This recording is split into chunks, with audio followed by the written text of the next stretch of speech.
আমাদের এই এলাকায় মোটামুটি যারা শিক্ষিত এবং সচেতন তারা লিখে।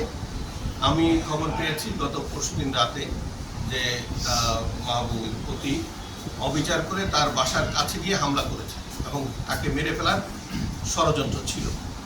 তার উপর আক্রমণের ভাব বোঝা যায়। তো যারা এই সাংবাদিকদের উপর অত্যাচার জুলুম এবং হামলা করতে পারে তাদের দৃষ্টান্তমূলক শাস্তি আশা করব প্রশাসনের কাছে।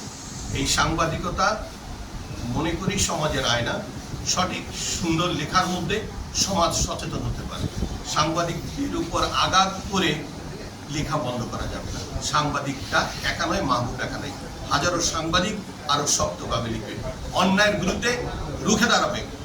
কোনোভাবেই যেন মাহবুবের উপর হামলাতে কোনো সাংবাদিকের কলম থেমে না যায়। আমি বলবো কলম চলবে, সে যেই হোক, শুদ্ধ সঠিক তথ্যভিত্তিক তথ্য প্রচার করবে এই আশাবাদ ব্যক্ত করে আমি যারা মাহবুবের হামলা করেছে, যারা যেই সাংবাদিকের উপরে হামলা করুক, থ্রেট করুক, তাদের বিরুদ্ধে তাৎক্ষণিক প্রশাসন ব্যবস্থা নেবে এটা আশা করি। আর আমরা যারা রাজনৈতিক মাঠে বিচরণ করি, আমরা সাংবাদিকদের সহযোগিতার হাত সবসময় বাড়িয়ে দেব, পিছনে যেভাবে বাড়িয়ে দেব। ধন্যবাদ। ধন্যবাদ।